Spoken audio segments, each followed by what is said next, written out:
Morning students. Last લેક્ચરમાં આપણે DNA packaging પર ડિસ્કશન કર્યું હતું અને આજે આપણે ડિસ્કસ કરીશું કે ડીએનએ જ જનીન દ્રવ્ય છે એ કેવી રીતે પુરવાર થયું, એટલે કે Discovery of genetic material, or V can સે the search of genetic material. Search of genetic material જે છે એમાં મુખ્ય પ્રશ્ન એ છે કે કયો અણુ, કયો મોલેક્યુલ જે છે એ જેનેટિક મટીરિયલ તરીકે કામ કરે છે. સો એનસીઈઆરટી ની લાઈન ટુ લાઈન આપણે જોઈએ તો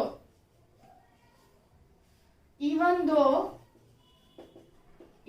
though the discovery of nuclein by Friedrich Michel and the proposition of principles of inheritance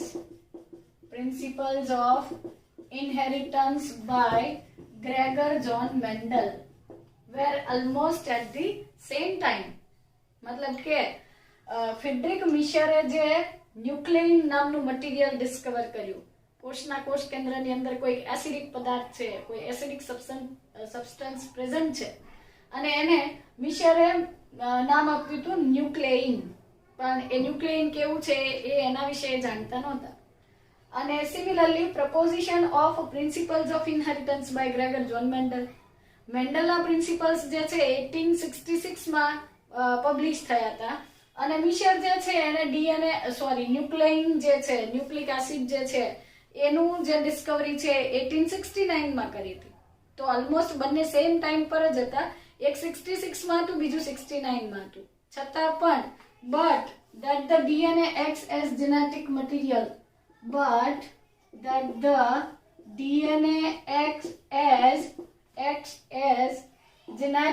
material, this discovery, genetic material as DNA, took longer to be discovered and to be proven.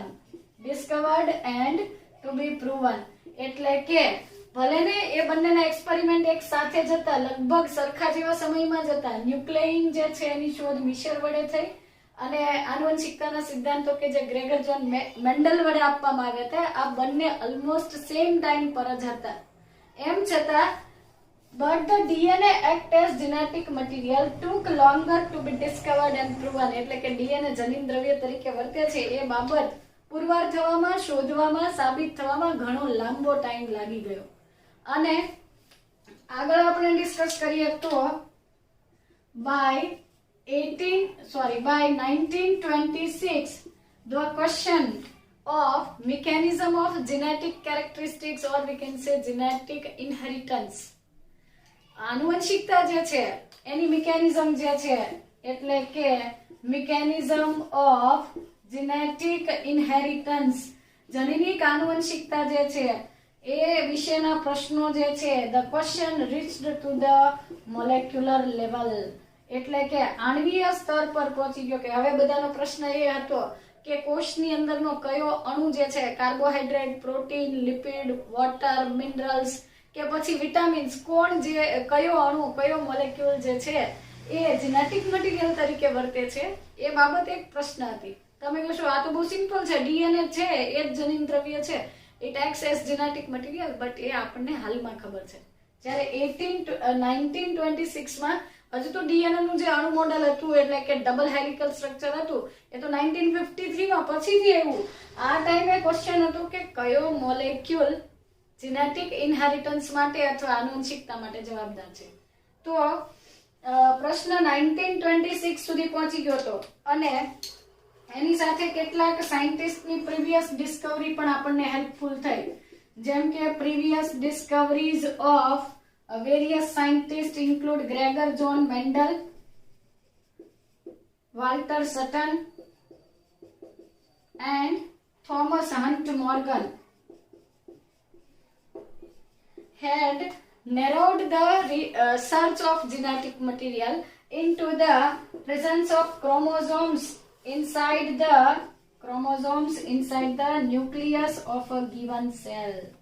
આવું sentence આપ્યું છે કે previous discoveries of Gregor John Mendel, Walter Sutton, Thomas Hunt Morgan and lot many other scientists, their discoveries had narrowed the question or the search of genetic material into the chromosomes that were present in the nucleus. અને આ Discovery જે છે ધીરે ધીરે ધીરે ધીરે ધીરે રંગસૂત્રો કે જે કોષ કેન્દ્રમાં હાજર છે ત્યાં આવીને સ્ટેબલ થઈ. એટલે કે 1926 સુધીમાં આ બધા સાયન્ટિસ્ટના એફર્ટથી, બધાના સહિયારા પ્રયત્નથી આનુવંશિકતા માટેનું જવાબદાર દ્રવ્ય છે કોષના કેન્દ્રમાં જે રંગસૂત્રો છે એના ઉપર હશે એ બાબત સુધી સંશોધન પહોંચી ગયું. પણ still chromosomes were made up of protein, RNA, DNA. So મતલબ કે DNA, RNA, histone, non histone આ બધું ન્યુક્લિયસમાં હતું. તો હવે આમાંથી કયો મોલેક્યુલ જે છે જેનેટિક ઇનહેરિટન્સ માટે રિસ્પોન્સિબલ છે, that was a question for scientist. તો એ પ્રશ્ન જે છે એ મોલેક્યુલર લેવલ પર પહોંચ્યો અને એના પરથી ક્રોમોઝોમ્સ છે એના માટે એ જે જીનેટિક ઇનહેરિટન્સ માટે રિસ્પોન્સિબલ છે એવું પુરવાર પણ થયું અથવા એવું માની પણ લેવામાં આવ્યું. પણ સ્ટીલ મોલેક્યુલર લેવલ પર એ પ્રશ્ન હતો કે એની રચનામાં પણ પ્રોટીન અને ન્યુક્લિક એસિડ છે, તો એ બંનેમાંથી કોણ જીનેટિક મટીરિયલ. સો મોલેક્યુલર લેવલ પર હજુ પણ એ કયો પર્ટિક્યુલર અણુ છે, કયો મોલેક્યુલ છે કે જે ઇનહેરિટન્સ માટે રિસ્પોન્સિબલ છે, એક ક્વેશ્ચન હતો. અને ત્યાર પછી સેવરલ એક્સપેરિમેન્ટ કર્યા છે. ટ્રાન્સફોર્મિંગ પ્રિન્સિપલ આપણે સમજીશું અને એના પછી એના સક્સેસિવ સાયન્ટિસ્ટ જે છે એના એક્સપેરિમેન્ટ પરથી એવું પ્રૂવ થશે કે ડીએનએ જ જનીન દ્રવ્ય છે, DNA is genetic material. So transforming principal, transforming principal,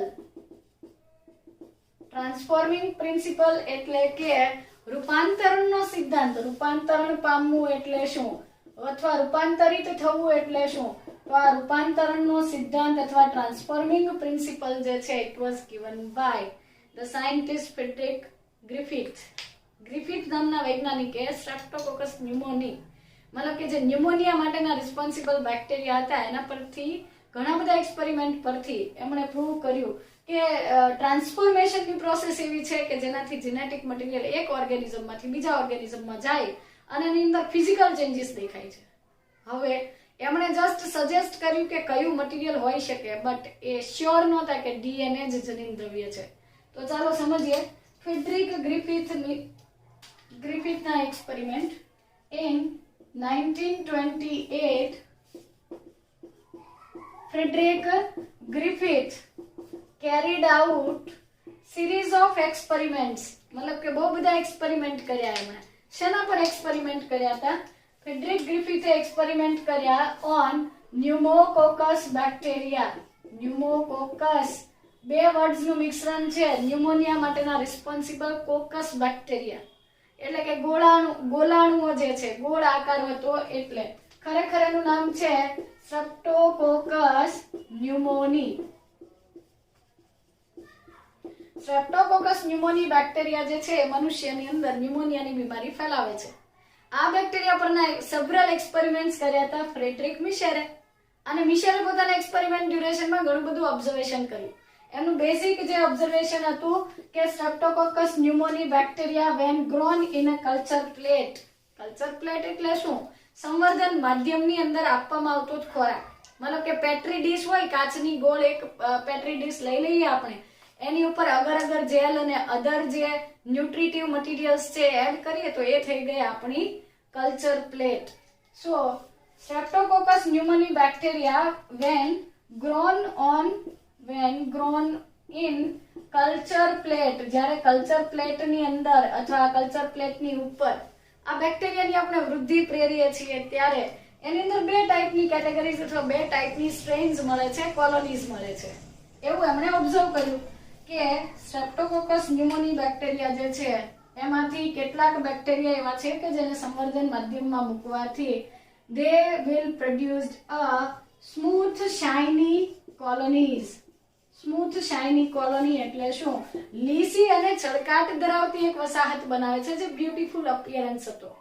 but આવા બેક્ટેરિયાનું ડીમેરિટ એ હતું કે આવા બેક્ટેરિયા જ્યારે ઉંદરને એટલે પ્રયોગશાળાની અંદર એક્સપેરિમેન્ટ તો ઉંદર પર જ થાય, મનુષ્ય ઉપર થતા નથી.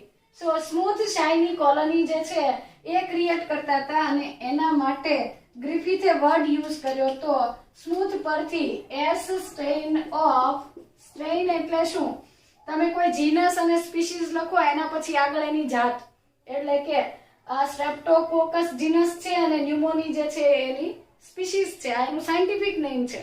એની આગળ હજુ એની અંદર પાછા બે કેટેગરી, જેમ કે મનુષ્યની અંદર હોમો સેપિયન્સ સેપિયન્સ, પણ પછી African, American, Indian, Chinese, Japanese, આ બધી શું થઈ આપણી સ્ટ્રેઇન્સ થઈ, રેસીસ થયા ને. સેમ વસ્તુ કે આના બે ડિવાઈડ કરી દીધા બે પાર્ટ્સમાં, કે સ્મૂથ શાઇની કોલોની ક્રિએટ કરતા જે બેક્ટેરિયા હતા એ સ્ટ્રેઇનને એમણે કહી દીધું એસ સ્ટ્રેઇન, અને at the other hand some bacteria created rough and dull colonies, અને આવા જે બેક્ટેરિયા હતા એની સ્ટ્રેઇનને એમણે નામ આપ્યું R strain. Okay, so he divided the bacteria into further two classes or two groups, and that were S strain and R strain. એટલે કે smooth surface વાળા જે બેક્ટેરિયા હતા શાઇની કોલોની બનાવતા હતા, રફ સરફેસ વાળા બેક્ટેરિયા હતા એ rough colony બનાવતા હતા. એનો અપિયરન્સ એટલો બધો બ્યુટીફુલ નહોતો જેટલો આનો. ઓકે, પછી એમણે એ પણ કહ્યું કે smooth shiny colony was due to presence of mucus or we can say mucopolysaccharides. Mucopolysaccharide નું એક લેયર બને છે સ્ટ્રેપ્ટોકોકસ ન્યુમોની પર, અને એના કારણે એ મ્યુકોપોલીસેકેરાઇડ જે છે એના લેયરના કારણે પેલી વસાહત અથવા બેક્ટેરિયાની કોલોની જે છે એ સ્મૂથ અને શાઇની દેખાય છે. જ્યારે સો આની અંદર મ્યુકસ લેયર અથવા પોલીસેકેરાઇડ જે છે મ્યુકોપોલીસેકેરાઇડ પ્રેઝન્ટ હતા, અને આ રફ કોલોની વાળા બેક્ટેરિયા જે છે એની અંદર મ્યુકોપોલીસેકેરાઇડ એબ્સન્ટ હતા. હવે સામાન્ય એક્ઝામ્પલ આપી દઉં તો આવા જે પણ બેક્ટેરિયા કે જેની અંદર મ્યુકોપોલીસેકેરાઇડ્સ હોય છે એના લીધે ભલે એ લીસી અથવા તો સ્મૂથ સરફેસ દેખાય, બટ એનો બેનિફિટ એ છે કે સપોઝ આ સ્ટ્રેપ્ટોકોકસ ન્યુમોનીને પોતાની એક સેલ વોલ તો છે જ, એના ઉપરાંત વધારાની જે સ્મૂથ અને શાઇની આ મ્યુકસ લેયર છે ધેટ વિલ બી પ્રોટેક્ટિવ. આ પોલીસેકેરાઇડ નું મ્યુકોપોલીસેકેરાઇડ નું લેયર જે છે એ રક્ષણાત્મક આવરણ તરીકે વર્તે છે. ધારો કે આવા બેક્ટેરિયા આપણા બોડીમાં આવે છે તો આપણા જે મેક્રોફેજીસ છે એના ઉપર હુમલો કરે, અટેક કરે, પણ અટેક કરે છે જ્યારે કોઈ પણ મારક કોષો અથવા જે મેક્રોફેજીસ છે એ કોઈ પણ સજીવના કોષો રોગ પ્રતિકારક તંત્ર જ્યારે આના ઉપર મારો ચલાવે છે ત્યારે જે લીસી સપાટી અથવા સ્મૂથ શાઇની જે લેયર છે એનું વધારાનું પ્રોટેક્શન મળતું હોવાથી આવા બેક્ટેરિયા આપણા બોડીની અંદર જીવે છે, ગ્રો થાય છે, એની વસાહત મોટી થાય છે, અને એના કારણે આપણે બીમાર પડીએ છીએ. જ્યારે બીજી તરફ આ રફ કોલોની વાળી અથવા રફ સ્ટ્રેઇનના બેક્ટેરિયા ઉપર આવું પોલીસેકેરાઇડનું લેયર નથી હોતું, અને એના લીધે એ એન્ટીબાયોટિક એટલે કે આપણે જે સામાન્ય દવાઓ લઈએ છીએ એનાથી આ બેક્ટેરિયા ઝડપથી મૃત્યુ પામે છે. તો આ રોગકારક નથી અથવા આ જીવલેણ નથી. ઓકે, હવે એ તો પછીથી પુરવાર થયું, પણ ગ્રિફિથના એટલે કે ફ્રેડરિક ગ્રિફિથના પ્રયોગ પરથી જ આપણે એ જાણી શક્યા હતા કે ન્યુમોનિયા થવા માટેના જવાબદાર બેક્ટેરિયાની બે સ્ટ્રેઇન છે, એસ સ્ટ્રેઇન અને આર સ્ટ્રેઇન. ગ્રિફિથે પોતાના એક્સપેરિમેન્ટમાં બીજું એ પણ કર્યું કે એમણે અલગ અલગ આ બે વેરાયટીના બેક્ટેરિયાને સરખા માધ્યમમાં ઉછેર કર્યો. બહુ બધા બેક્ટેરિયાને એમણે ગ્રો થવા દીધા, એની વૃદ્ધિ થવા દીધી. ત્યાર પછી એમણે શું કર્યું, પહેલા એક્સપેરિમેન્ટમાં he collected the culture of S strain bacteria. મતલબ કે એને શું કર્યું, સંવર્ધન માધ્યમ જે હતું આખું સંવર્ધન માધ્યમનું ઇન્જેક્શન તૈયાર કર્યું કે જેની અંદર S સ્ટ્રેઇન ધરાવતા બેક્ટેરિયા પ્રેઝન્ટ હતા, અને આ S સ્ટ્રેઇન ધરાવતા બેક્ટેરિયાનું ઇન્જેક્શન જે છે inject into the body of mice એટલે કે ઉંદર જે છે એને આવા S સ્ટ્રેઇન ધરાવતા બેક્ટેરિયાનું જે સંવર્ધન માધ્યમથી એમાંથી જે ઇન્જેક્શન લીધું હતું એ ઇન્જેક્શનથી આ બેક્ટેરિયા એમણે ઉંદરના શરીરમાં દાખલ કર્યા, અને એમણે જોયું કે આ સ્મૂથ શાઇની સ્ટ્રેઇન વાળા બેક્ટેરિયા દાખલ કરવાથી માઇસ જે છે તે ડાઈડ એટલે કે એનાથી ઉંદરનું મૃત્યુ થયું. પછી બીજા એક્સપેરિમેન્ટમાં એમણે એવું કર્યું કે he took the culture of R strain જે છે એટલે કે રફ સરફેસ વાળી જે કોલોની બનાવતા બેક્ટેરિયા હતા એનું એક ઇન્જેક્શન જે છે એ લીધું and he injected the mice with SR strain but they found that mice lived. મતલબ કે આના લીધે ઉંદર જે છે they were alive, મતલબ કે જીવંત રહ્યા. અને આના ઉપરથી ગ્રિફિથ એવું સમજી શક્યા કે એસ સરફેસ વાળા બેક્ટેરિયા જે છે they were virulent. વાયરુલન્ટ મતલબ કે આ બેક્ટેરિયા જે છે એ ડિઝીઝ ક્રિએટ કરે છે અને એનાથી આપણું મૃત્યુ થાય છે. જ્યારે આર સ્ટ્રેઇન ધરાવતા જે બેક્ટેરિયા છે they were non virulent, એટલે કે તેઓ જીવલેણ નથી અથવા તો એટલા બધા હાનિકારક કે વિષારી નથી. આવું એમણે એક્સપેરિમેન્ટ પરથી કન્ક્લુડ કર્યું. then after he carried out another experiment using heat killed S bacteria.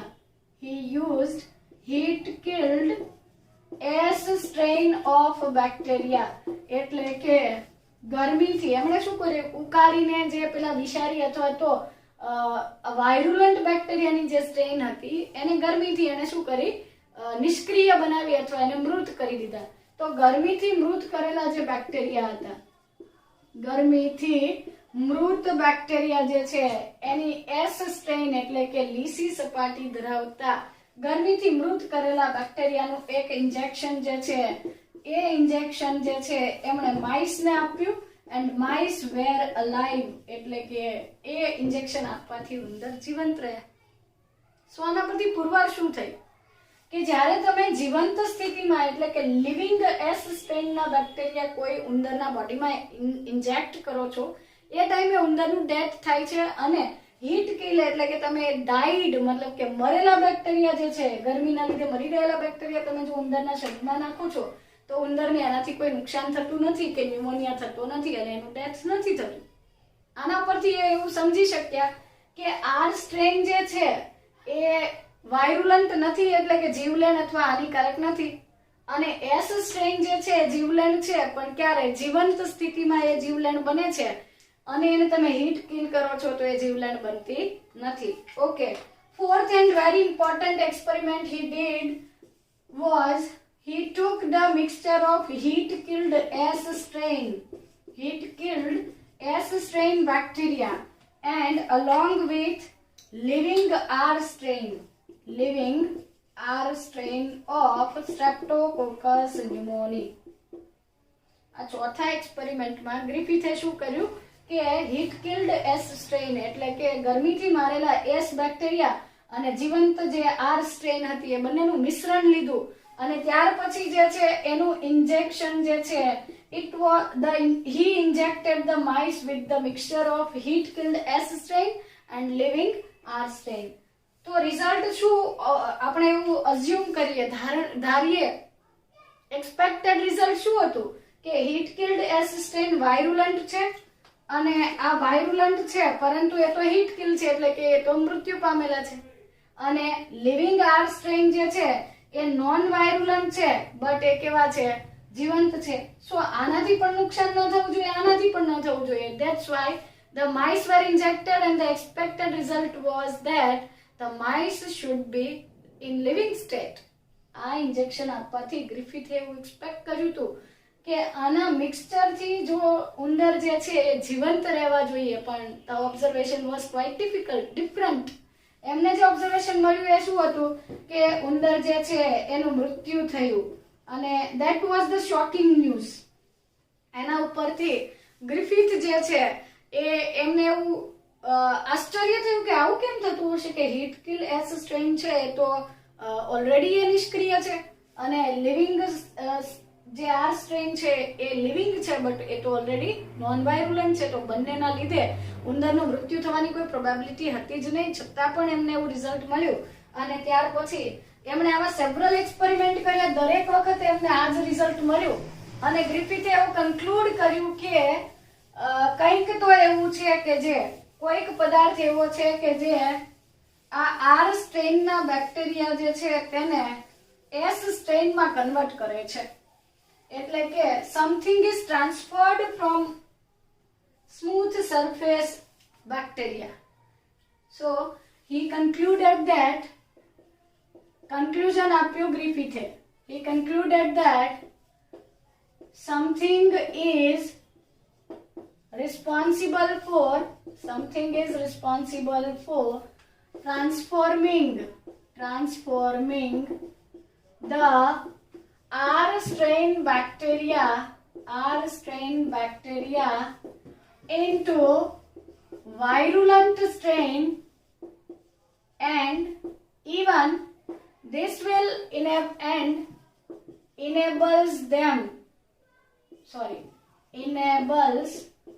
them to produce the mucus coat.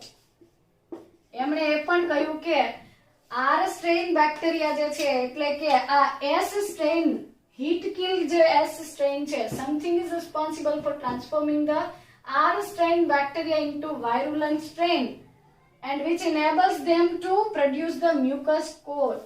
मतलब કે એસ સ્ટ્રેઇન જે છે, વાયરુલન્ટ સ્ટ્રેઇન જે છે, એની અંદરથી કોઈક પદાર્થ, કોઈક સબસ્ટન્સ એ આર સ્ટ્રેઇન ની અંદર દાખલ થાય છે, એની અંદર વહન પામે છે, ટ્રાન્સફર થાય છે, અને એના કારણે આ આર સ્ટ્રેઇન જે છે એટલે કે આર જે જાતના બેક્ટેરિયા છે એ વાયરુલન્ટ ફોર્મમાં કન્વર્ટ થાય છે. અને આ આર સ્ટ્રેઇન બેક્ટેરિયા જે છે એ પોતે પણ આ ખરબચડી વસાહત હતી એના બદલે તેઓ પણ લીસી જે કોલોની જે છે ક્રિએટ કરવા માંડે છે. તો એની ફરતે પણ પેલું મ્યુકોપોલિસેકેરાઇડ અથવા તો મ્યુકસનું કોટ જે છે, પોલિસેકેરાઇડનું આવરણ બને છે. તો આવું કોઈક મટીરિયલ છે કે જે આ હીટ કિલ્ડ એસ સ્ટ્રેઇનમાંથી આર સ્ટ્રેઇનમાં કંઈક મટીરિયલ આવે છે, અને એના લીધે શું થાય છે કે આ રફ સરફેસ વાળા બેક્ટેરિયા પોતે પેલું પોલિસેકેરાઇડ નું કોટ બનાવીને પોતે જે છે એ નોન વાયરુલન્ટ માંથી વાયરુલન્ટ બને છે, અને એના લીધે ઉંદર જે છે એનું મૃત્યુ થાય છે. But the important point is that he suggested that the genetic material should be responsible for this. R strain જે છે એ નોન વાયરુલન્ટ મટીને વાયરુલન્ટ બને છે, એનો મતલબ કે આ એસ સ્ટ્રેઇન માંથી આનું જીનેટિક મટીરિયલ આમાં જતું હશે, એના કારણે જીનોટાઇપ ચેન્જ થવાથી ફિનોટાઇપ ચેન્જ થતો હશે, એવું એમણે કહ્યું. But based on these experiment એટલે કે ગ્રિફિથના એક્સપેરિમેન્ટ ઉપરથી એવું પુરવાર નહોતું થયું કે એકચ્યુઅલી એ કયો બાયોકેમિકલ મોલેક્યુલ છે, મતલબ કે જીનેટિક મટીરિયલનો બાયોકેમિકલ નેચર એ બાયોલોજીકલી કેવો છે, એનું કેમિકલ નેચર શું છે, એનું રાસાયણિક સૂત્ર શું છે, કેવું બંધારણ ધરાવે છે વગેરે ક્વેશ્ચન જે છે એ ગ્રિફિથ એનો આન્સર આપી શક્યા નહોતા. So we can say the biochemical structure as well as the biochemical nature of genetic material was not proved by the experiment of Griffith. So ગ્રિફિથના એક્સપેરિમેન્ટ જે છે ને ટ્રાન્સફોર્મિંગ પ્રિન્સિપલ પણ કહેવાય છે, અને ટ્રાન્સફોર્મિંગ પ્રિન્સિપલમાં એમણે એવું કન્ક્લુડ કર્યું કે આ હીટ કિલ્ડ એસ સ્ટ્રેઇન બેક્ટેરિયામાંથી કોઈક મટીરિયલ એવું ટ્રાન્સફર થાય છે જેના લીધે આ સ્ટ્રેઇન નોન વાયરુલન્ટ મટીને વાયરુલન્ટ બને છે. આ મિકેનિઝમને એમણે ટ્રાન્સફોર્મેશન કહ્યું કે બિનઝેરી બેક્ટેરિયા ઝેરી બેક્ટેરિયામાં કન્વર્ટ થયા, ટ્રાન્સફોર્મ થયા, રૂપાંતરિત થયા.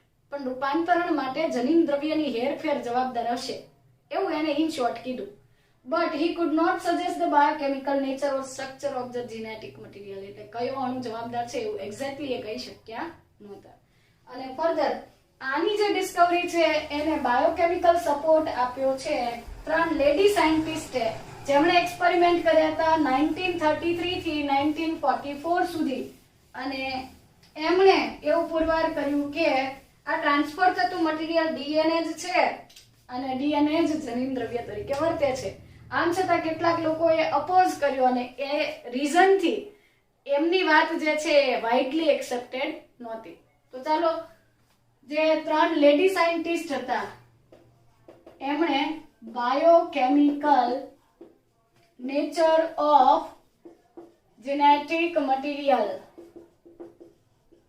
or we can say biochemical nature of transforming principle. જે ટ્રાન્સફોર્મિંગ પ્રિન્સિપલ આપ્યું તો એનું બાયોકેમિકલ બેઝિસ શું હતું, એનો જૈવ રાસાયણિક આધાર કોણ હતો, તો એના ઉપરના એક્સપેરિમેન્ટ કર્યા હતા ઓસ્વાલ્ડ every Colin MacLeod and Maclean McCarthy.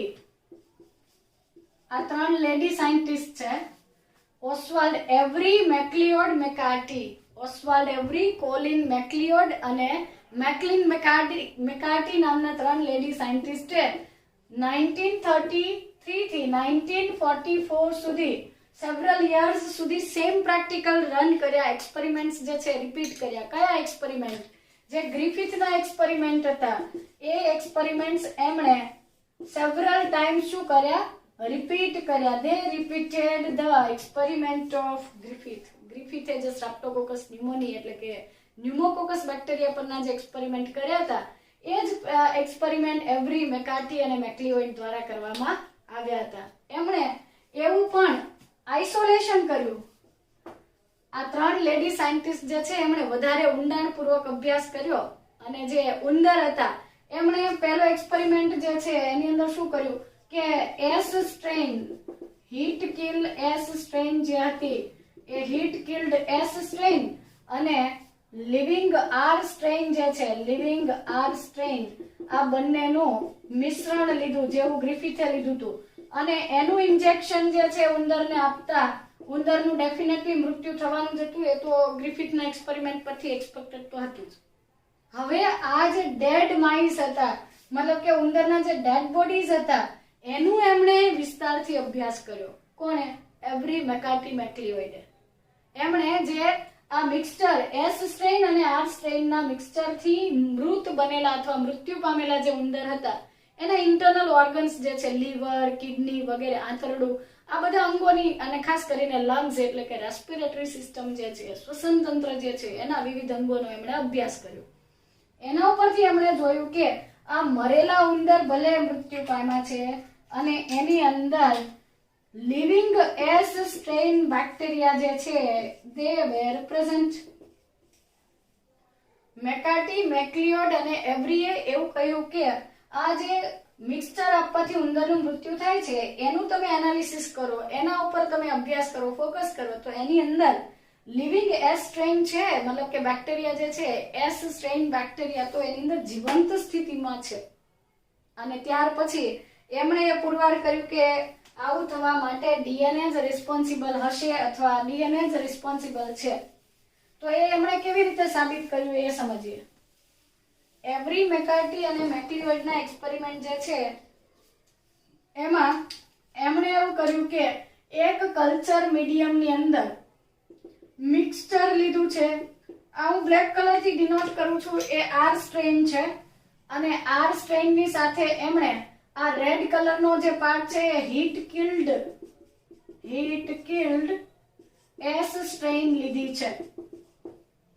અને ત્યાર પછી એમણે શું કર્યું કે જ્યારે આ હીટ કિલ્ડ એસ સ્ટ્રેન અને લિવિંગ આર સ્ટ્રેન લેવામાં આવે ત્યારે એ સીધી વસ્તુ છે કે આમાંથી કોઈક મટીરિયલ આમાં જાય છે અને એના લીધે જે થોડા ટાઈમ પછી આ બધા જ સ્ટ્રેપ્ટોકોકસ ન્યુમોની બેક્ટેરિયા જે છે એ બધા લીસી વસાહત ધરાવતા બેક્ટેરિયામાં ટ્રાન્સફોર્મ થઈ જાય છે.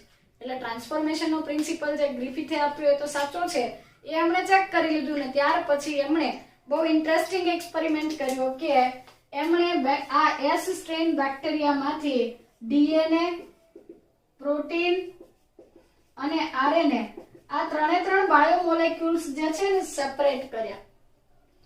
આ સેપરેશન કર્યા પછી એમણે એ પણ કર્યું કે ડીએનએ ને ડાયજેસ્ટ કરવા માટે ડીએનએઝ ઉત્સેચક, ડીએનએ નું વિઘટન કરતો ઉત્સેચક એટલે ડીએનએઝ, પ્રોટીન નું વિઘટન કરતા ઉત્સેચક એટલે પ્રોટીએઝ અથવા પ્રોટીઓલાઇટિક ઉત્સેચકો કહી શકીએ આપણે, પ્રોટીઓલાઇટિક એન્ઝાઇમ્સ, અને આરએનએ નું ડિનેચરેશન અથવા આરએનએ નું વિઘટન કરતા એન્ઝાઇમ્સ એટલે રિબોન્યુક્લિએઝિસ.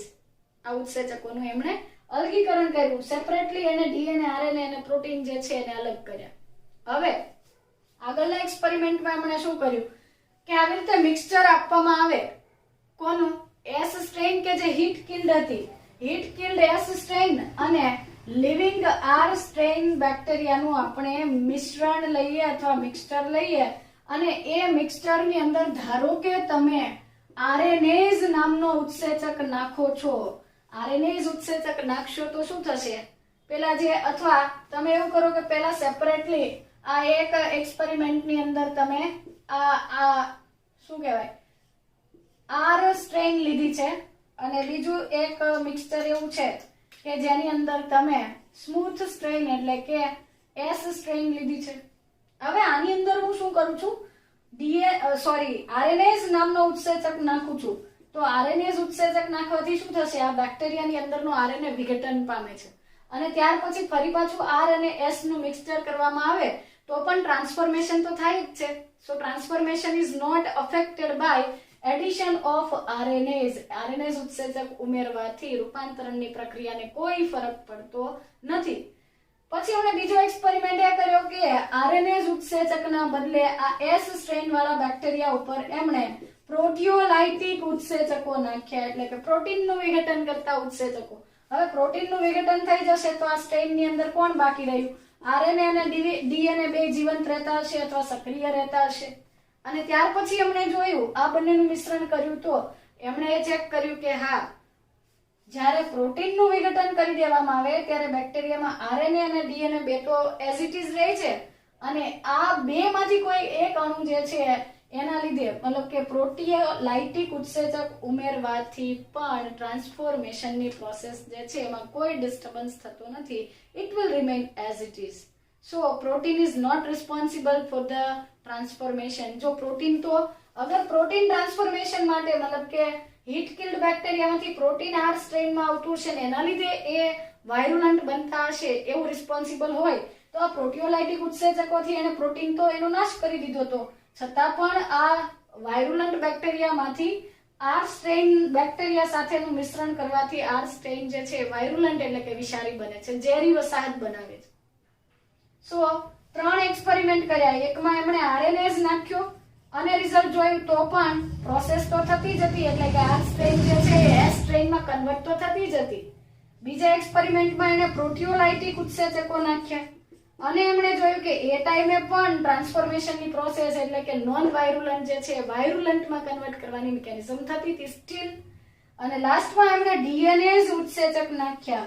ડીએનએઝ ઉત્સેચક જે છે ડીએનએ નું ડાયજેશન કરે છે, ડીએનએ નું વિઘટન કરે છે ને આવા ઉત્સેચકો ઉમેરવાની સાથે જ એમણે જોયું કે addition of DNase enzymes will affect or it will disturb the process of transformation. મતલબ કે જ્યારે ડીએનએઝ ઉત્સેચક નાખવામાં આવ્યા ત્યારે એસ સ્ટ્રેન બેક્ટેરિયા એસ સ્ટ્રેનમાં જ રહે છે, એ આર સ્ટ્રેન બેક્ટેરિયામાં કન્વર્ટ થતા નથી. મતલબ કે એ ખરબચડી વસાહત ધરાવે છે એની ફરતે પેલું મ્યુકસ નું કોટ જે છે અથવા મ્યુકોપોલિસેક્રાઇડ નું કોટ જે છે બનતું નથી. આના પરથી એવરી મેકાર્ટી અને મેક્લિઓઇડે કીધું કે ડીએનએ જ જનીન દ્રવ્ય છે અથવા તો આ બેક્ટેરિયામાંથી આવું રૂપાંતરણ થવા માટે ડીએનએ જ જવાબદાર છે અને એ જનીન દ્રવ્ય તરીકે વર્તે છે. આમ છતાં કેટલા બધા વૈજ્ઞાનિકો જે છે એમણે એનો વિરોધ કર્યો હતો અને એટલે આ બાબત જે છે સાર્વત્રિક અથવા સર્વ સ્વીકૃત બની નહોતી. સો ગ્રિફિથે ફક્ત એવું કહ્યું હતું કે જનીન દ્રવ્ય આર સ્ટ્રેન બેક્ટેરિયાની અંદર હીટ કિલ કરેલા એસ સ્ટ્રેન બેક્ટેરિયાનું જનીન દ્રવ્ય જે છે એ દાખલ થતું હશે અને એના કારણે તેઓ ઝેરી બેક્ટેરિયામાં અથવા લીસી વસાહત બનાવતા બેક્ટેરિયામાં રૂપાંતરિત થાય છે. એવરી મેકાર્ટી અને મેક્લિઓઇડે પ્રયોગો કર્યા કે આરએનએઝ, ડીએનએઝ અને પ્રોટીએઝ અથવા પ્રોટીઓલાઇટિક ઉત્સેચકોથી એને શું કર્યા, વારાફરતી પ્રોટીનને દૂર કર્યું અથવા પ્રોટીનનું પાચન કરી દીધું તો આરએનએ અને ડીએનએ વધ્યું અને પછી જોયું કે ટ્રાન્સફોર્મેશન તો થાય છે. પછી બીજા એક્સપેરિમેન્ટમાં એને શું કર્યું, આરએનએઝ નાખી આરએનએ નું વિઘટન કર્યું છતાં પણ ટ્રાન્સફોર્મેશન થતું હતું. અને ત્યાર પછી એને ડીએનએઝ નાખ્યા. ડીએનએ નું વિઘટન કરતા અથવા ડીએનએ નું પાચન કરતા જે એન્ઝાઇમ્સ છે એમને આપણે કહીએ છીએ DNase. So DNase enzymes are responsible for digestion of DNA. આવા ઉત્સેચકો નાખવાથી ટ્રાન્સફોર્મેશનની જે પ્રોસેસ હતી એ બંધ થઈ ગઈ, અટકી ગઈ અને એના બેઝ પરથી એમણે એવું કહ્યું કે ડીએનએ નો એક જ અણુ છે કે જે રૂપાંતરણની પ્રક્રિયા માટે જવાબદાર છે અને એ જનીન દ્રવ્ય છે. પરંતુ અપોઝિટ અથવા ઘણા બધા વૈજ્ઞાનિકો અસ્વીકાર કર્યો હોવાના લીધે આ બાબત એટલી ફેમસ નહોતી બની. પણ ત્યાર પછી એ પુરવાર થયું હતું કે ડીએનએ જ જનીન દ્રવ્ય છે. ઓકે, એનસીઈઆરટી માં એક ક્વેશ્ચન છે કે ડીએનએઝ અને ડીએનએઝ આ બંનેમાં ફરક શું છે? DNase the enzyme, it is an enzyme that is responsible for digestion of DNA. એક ઉત્સેચક કે જે DNA નું વિઘટન પ્રેરે છે એ ઉત્સેચકને DNase કહેવાય છે. અને DNase એ શું છે? DNase that means many DNA, ઘણા બધા DNA. DNA ને બહુવચનમાં DNase કહેવાય, DNase. અને આ છે DNase. એઝ પ્રત્યય લાગે છે એટલે આ ઉત્સેચક છે અને આ DNA નું બહુવચન છે. સો આ થઈ ગયો ટ્રાન્સફોર્મિંગ પ્રિન્સિપલ જે ગ્રિફિથ વડે આપવામાં આવ્યો હતો. અને એના પછી એને પ્રાયોગિક ટેકો અથવા તો જૈવ રાસાયણિક પુરાવા જે છે એ રૂપાંતરણના પ્રયોગોના જૈવ રાસાયણિક પુરાવા મેકાર્ટી, મેક્લિઓઇડ અને એવરી દ્વારા આપવામાં આવ્યા હતા. અને નેક્સ્ટ સેશન જે છે એની અંદર આપણે હર્શી અને ચેઝનો એક્સપેરિમેન્ટ જે છે એ સમજીશું.